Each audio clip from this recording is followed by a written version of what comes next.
Hi guys, this is Zilla back again with another video, and this time I'm doing a quick comparison between the Mate 9 and the Mate 9 Pro. I've had a lot of people ask me to show the differences between the two devices, and the reason I'm not including the Porchse Design version is because I'm not crazy enough to spend £1,500 of my own hard-earned cash on something that's going to be obsolete in 12 months. So let's get crack on with it. Now, let's start with price. First of all, the Mate 9, that comes in at around £600 sterling. I'll leave a link in the description where you can buy it from.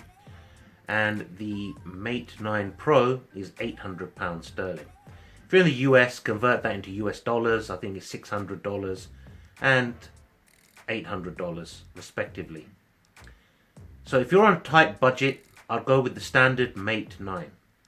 Now, let's talk about the build real quick.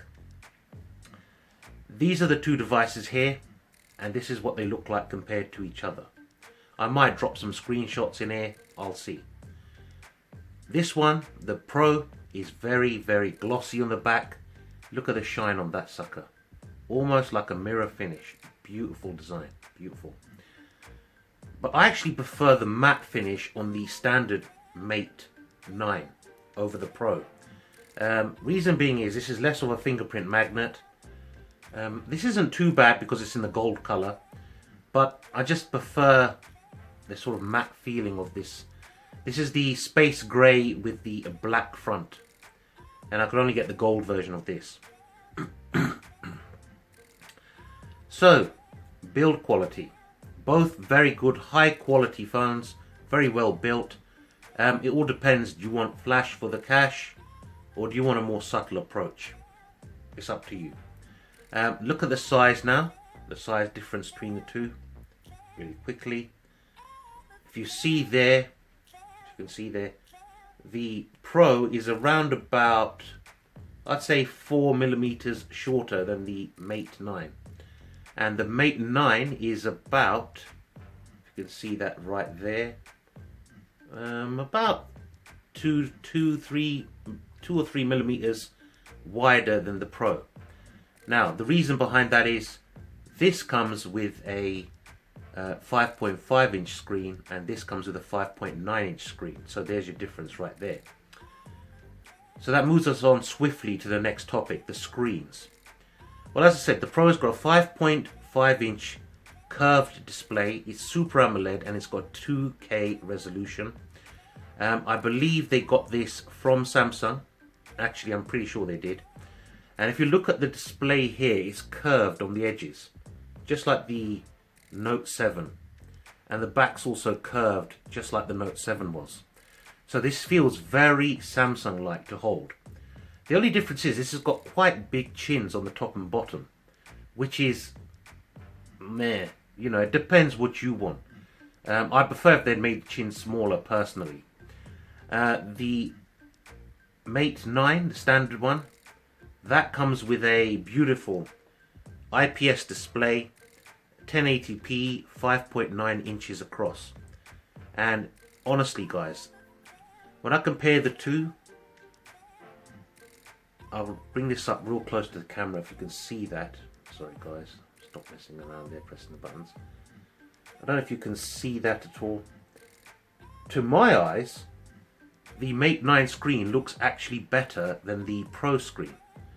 It could be because they've used a cheaper AMOLED screen in there and a very high quality IPS screen in there. Who knows? But to my eyes, the Mate 9 screen has much more punchy colors. They're both set the same settings, and the Pro one has slightly washed out colors, which is shocking. Now, talking about screens, let's also talk about the VR experience. Now, a lot of people out there have been asking me, are they compatible with the Google Daydream? Simple answer is, the Mate 9 is not, the Mate 9 Pro is. This is one of the few screens, or few phones should I say, that will be compatible with Daydream. And that's confirmed by Google themselves. So you know, if VR is very important to you and you really want to get into that daydream, then the Pro is a no-brainer. You need to go with the Pro. If you're not really interested in VR, I would say go with the Mate 9, the standard. Have that extra battery life, better looking screen in my opinion. Unless I'm going blind, but it looks better to me. And I've been using both devices for several weeks now. So that's the toss up there in the screen technology. Now, let's also talk about other little features that are actually in the phones themselves. Clear differentiation here.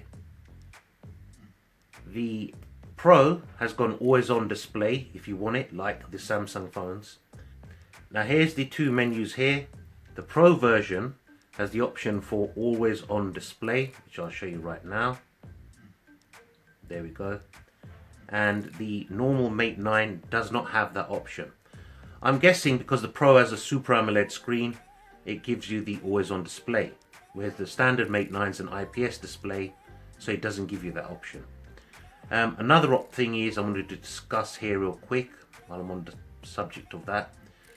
If I go into the settings real quick, you can have a dark theme, or it's not a theme as such, but it makes all the menus black in the actual Pro, which is a nice thing. I like that.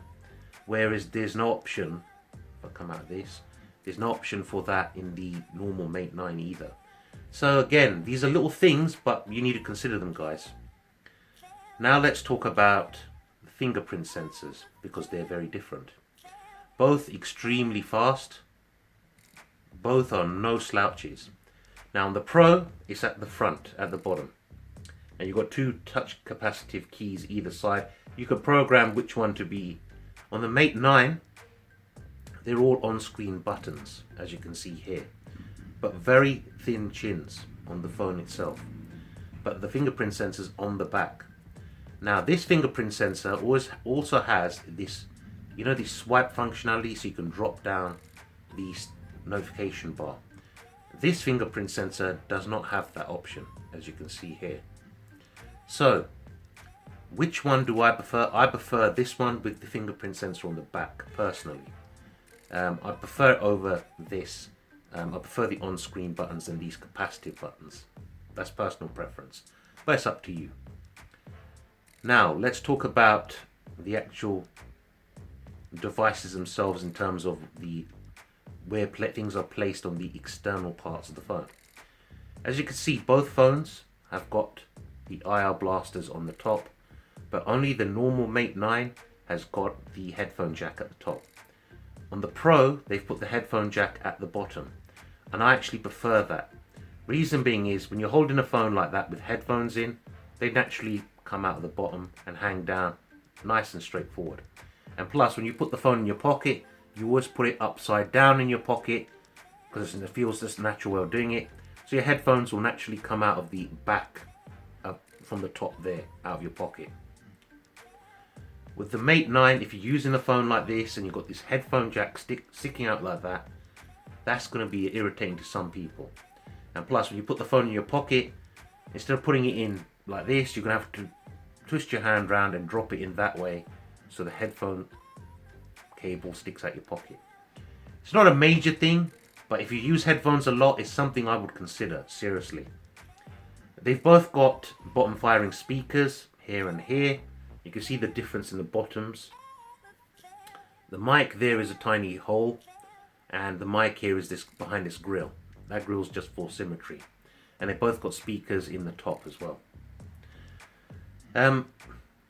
Now, pocketability, comfort, Pro wins it hands down. Much easier device to handle. If you can see there, thumb reaches right across the screen. On the Mate 9 Pro, no chance, that's not happening. So if you need something that's not too big, Pro is the one to go for. If you want a more phablet style device, Mate 9 is the way to go. A lot of people don't like curved edges on screens. On the Pro, the curved screen is just literally there for looks. There is no functionality on that, like the S7 Edge. So if you don't like curved screens, definitely the Pro. Definitely the Mate 9 is the way to go. So let's talk about battery life now as well. Now, battery life is a little bit here and there. They're both running on different updates. This one's on B124. This one's on B138, I believe. I might be wrong. It might be 136. No, it's 138. Now, I've updated this recently, and the battery's been a bit haywire. It's settling down now. But overall, the battery, they're both 4,000 milliamp hour batteries. This is a 2K screen. This is a 1080p screen. This is Super AMOLED. This is IPS. What are the differences? Super AMOLED tend to be a lot more efficient than IPS screens because the blacks are really black because they switch off the pixels in the screen. A smaller screen will take up less battery as well, but a high resolution screen uses more battery. And to be honest, it's a toss-up between the two. I haven't noticed a huge difference in battery life between the two devices. And that's going to sound strange to some of you, but think logically. IPS, more battery usage. Bigger screen, more battery usage. 1080p, less battery usage. This is the complete opposite. This is a smaller screen, 2K, Super AMOLED. So the battery difference is negligible. I haven't found it there to be that much. And it's quite erratic as well. Some days this will last longer. Some days this lasts longer. It's just one of them weird things. So, summing up. Build is subjective. Smaller, bigger device. Curved edges, flat screen. Which one do you prefer? If you're on a budget, go with this. If you love your VR, go with this. Cameras are identical, there's no issue there. Speakers are identical, there's no issue there. What else did I say? I'd say battery performance is pretty good on both. It's not as good as I thought it would be, but it's not bad either. You're not going to have issues either with battery, so don't factor that into your decision making. For me personally, I'm not into VR, and I prefer a bigger screen. And to my eyes, this IPS screen is absolutely beautiful. Absolutely, it looks like a Super AMOLED. You look at that and you tell me that's not a Super AMOLED. So there's the differences between the two devices. You decide which one you think you prefer. Leave comments down below because I'd love to get your feedback on this. And I'm doing more vlog style videos as well now. Which one do you think is worth the money more as well? Let me know that. Do you think the Pro's worth the extra 200? Again, it's subjective. Porchse Design, forget about it. I'm not spending 1,500 on that. No way. That's just crazy, silly money.